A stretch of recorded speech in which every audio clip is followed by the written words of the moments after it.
Al-Fashr qassobi deb atalgan shaxs Abu Lulu kim? Al-Fashrning qulashi va qonli voqealarning boshlanishi. 2025-yil oktyabr oyida 18 oylik qamaldan so'ng Shimoliy Darfurdagi joylashgan Al-Fashr shahri tezkor harakat kuchlari deb nomlangan harbiylashtirilgan guruh tomonidan egallandi. Ular shaharga kirishlari bilan zo'ravonlik avj oldi. Internetda tarqalgan videolarda ushbu guruh jangchilari qurolsiz tinch aholini shafqatsizlik bilan qatl etayotgani aks etgan. Bu tasvirlar yangi fojianing ramziga aylandi. Al-Fashrdagi zo'ravonlikning ilk daqiqalari butun dunyoga namoyon bo'ldi. Qo'mondondan terror ramzigacha. Internetda tarqalgan videodagi markaziy shaxs general Al-Fattah Abdulla Idris. U sundanliklar orasida Abu Lulu laqabi bilan tanilgan va qo'rquv ramziga aylangan shaxs sifatida namoyon bo'ladi. Al-Fashr hujumi paytida u kameraga qarab, kulimsirab shunday deydi: "Men 2000 dan ortiq odamni o'ldirdim." Bu so'zlar ommaviy qatllar fonida aytilgani xalqaro tashkilotlar va huquq faollari tomonidan genotsidga teng deb baholandi. Tarjimai holi va harbiy yuksalishi. Abdulla Idrisning tarjimai holi to'liq ochiqlanmagan, ammo Sudandagi norasmiy harbiy tuzilmalar sifatida u qattiq intizom va shafqatsizligi bilan tanilgan. Tezkor harakat kuchlari 2010-yillarda Darfurdagi mahalliy qurol guruhlaridan kelib chiqqan bo'lib, 2013-yilda sobiq Sudan prezidenti Omar al-Bashir tomonidan markazlashtirilgan va davlat nazoratiga o'tkazilgan. Bu kuchlar tez orada o'z xalqiga qarshi qurolga aylanadi. Arab Raziyat qabilasidan chiqqan Idris bir necha yil ichida generalga aylandi. Bu shunchaki yuksalish emas, balki tizimning yuzi. U yerda qahramonlik shafqat bilan emas, shafqatsizlik bilan o'lchanadi. Martabaga erishish uchun qon to'kish shart. Qancha vahshiy bo'lsang, shuncha tez yuqoriga chiqasan. Idris boshqa ko'p komandirlar kabi o'ziga Abu Lulu, ya'ni Luluning otasi degan shaxsiy laqabni tanlagan. Al-Fashrdan avvalgi jinoyatlar.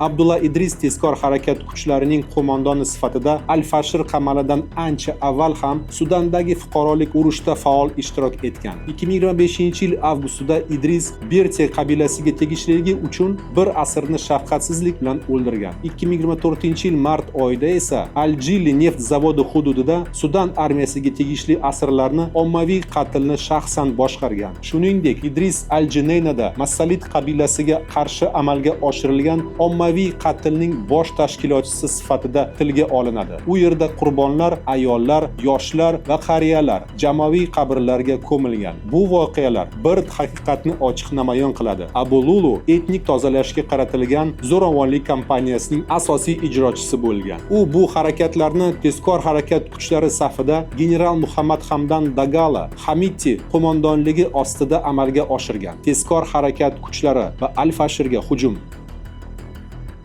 2023-yil aprelidan boshlab Sudanda fuqarolik urushi boshlanadi. Mamlakat bo'ylab rasmiy armiya bilan harbiylashtirilgan tezkor harakat kuchlari o'rtasidagi to'qnashuvlar tezda keng ko'lamli urushga aylanadi. Darfur g'arbida joylashgan Al-Fashr shahri strategik ahamiyatga ega bo'lib, 2025-yil oktyabrgacha mintaqadagi rasmiy armiyaning so'nggi tayanch nuqtasi sifatida saqlanib qoldi. Idris qo'mondonligidagi tezkor harakat kuchlari aynan shu so'nggi qarshilik o'chog'iga qarshi hal qiluvchi hujumda ishtirok etdi. 2024-yilga kelib Al-Fashr shahri to'liq o'rab olindi va shaharga olib boruvchi barcha yo'llar yopildi. Qamal oqibatida 250 mingdan ziyod tinch fuqaro tuzoqda qoldi. Ular dunyo bilan aloqasiz va jahon e'tiboridan chetda qolishdi.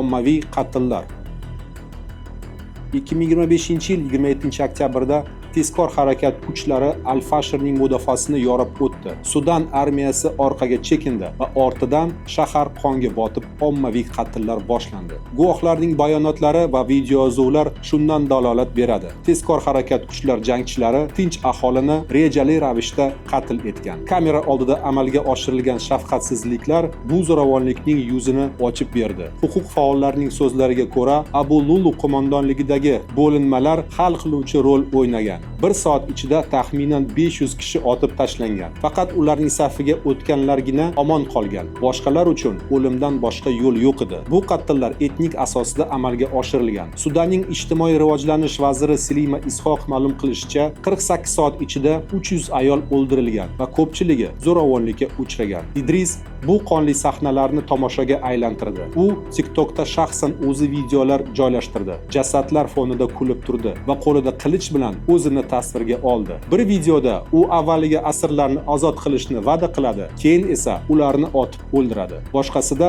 qurbonlar sonini 2000 nafarga yetkazishga va'da beradi. Yana bir videorolikda esa u shunday deydi: "Bizning ishimiz faqat o'ldirish", deb asirlarga o'q uzadi. Kamera oldidagi shafqatsizlik Idrisga Al-Fashir qassobi laqabini olib keldi. Uning bayonotlari va videoyozuvlari shubhaga o'rin qoldirmaydi. Bu etnik asosidagi namoyishkor qatllar va terrorning ochiq kampaniyasi. Xalqaro ommaviy axborot vositalari bu kadrlarni tarqatdi. Faollar esa uni 21-asr qassobi deb atashdi va tezkor harakat kuchlar qo'mondonligini javobgarlikka chaqirishdi. Qamoqqa olish. Video yozuvlar e'lon qilinganidan so'ng bir necha kun o'tib, tezkor harakat kuchlari qo'mondonligi Idrisning ismini oshkor qilishga va uning jinoyatlariga aloqadorligini tan olishga majbur bo'ldi. 2025-yil 30-oktyabrda PXK Al-Fashirdagi jinoyatlar uchun bir nechta jangchini, jumladan Abu Luluni ham qo'lga olganini e'lon qildi. Uni kecha yelkadosh bo'lganlar qo'lga olishdi. Qamoqqa olish jarayoni butun dunyoga ko'rsatildi va xalqaro ommaviy axborot vositalari bu kadrlarni to'xtovsiz tarqatdi. Shunga qaramasdan, tezkor harakat kuchlari o'z javobgarligini rad etmoqda. Qo'mondon Muhammad Hamdan Dagalo jinoyatchilarni aniqlash uchun tergov va'da qildi. Biz maxsus tergov komissiyasini tuzdik. Jinoyat sodir etgan har qanday shaxs jazodan qocha olmaydi. Abu Luluning qo'lga olinishi adolatni o'rnatish deb ko'rsatildi, ammo ko'pchilik buni PR harakat deb qabul qildi. Qamalganidan keyin Idris shunday bayonot berdi: "Men hech qanday guruhga tegishli emasman." U o'zini tezkor harakat kuchlaridan mustaqil shaxs sifatida ko'rsatishga urindi. Go'yo jinoyatlar shaxsiy tashabbusi edi. Bu bayonot orqali qo'mondonlik uning qilmishlaridan uzoqlashishga harakat qilmoqda. Sudandagi inson huquqlari himoyachilari Abu Luluni qamoqqa olishni adolat emas, balki sahnalashtirilgan tomosha deb aytishmoqda. Ularga ko'ra bu harakat haqiqiy javobgarlarni yashirishga xizmat qilmoqda. Faollar ta'kidlashicha, javobgarlik faqat ijrochilar, ya'ni kamera oldidagi qotillar emas, balki tezkor harakat kuchlari qo'mondonligini zimmasida ham bor. General Muhammad Hamdan Dagalo va boshqa yuqori lavozimdagi shaxslar ularning jinoyatlariga aloqadorligini ko'rsatuvchi dalillarga qaramasdan jazodan qutulib qolishgan. Abu Lulu esa namoyishkor jazo uchun qulay qurbon sifatida tanlangan. Kamera oldidagi qatllar bilan tanilgan, ammo haqiqiy tashkilotchilar soya ostida qolmoqda. Xalqaro munosabat. Avvalroq Birlashgan Arab Amirliklari tezkor harakat kuchlarining asosiy homiylaridan biri uzoq vaqt davomida Sudandagi qonli voqealar yuzasidan izohsiz sukut saqlab keldi. Ammo yaqinda prezident maslahatchisi Anvar Gargash shunday bayonot berdi: "Biz Sudandagi harbiy to'ntarishni qo'llab-quvvatlash bilan xatoga yo'l qo'ydik. Bu xalqaro ittifoqchilarning tezkor harakat kuchlaridan uzoqlashishga urinayotganini ko'rsatuvchi ilk ochiq ishora bo'ldi." Bu so'zlar yarani davolamaydi. Yaqinlarni yo'qotgan sudanlik oilalarni yupatish kerak emas, ularga adolat kerak. Idrisning taqdiri.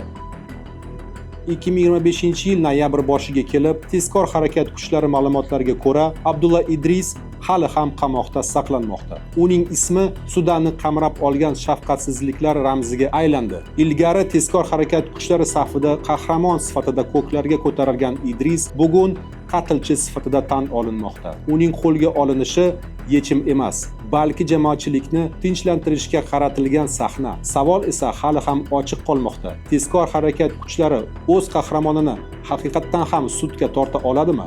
Yaqinlarini yo'qotgan va omon qolganlar uchun Abu Luluni qo'lga olinishning o'zi yetarli emas. Ularning talabi aniq. Jinoyatchilarni fosh etishda qo'mondondan tortib oddiy jangchigacha hech kim istisno bo'lmasligi kerak. Idrisning qo'mondonlikdan qamoqqacha bo'lgan yo'li Sudandagi urushning fojiali manzarasini ochib beradi. Uning taqdiri hali noma'lum, ammo qilgan jinoyatlari allaqachon dunyo tarixidagi o'chmas dog' sifatida qoldi.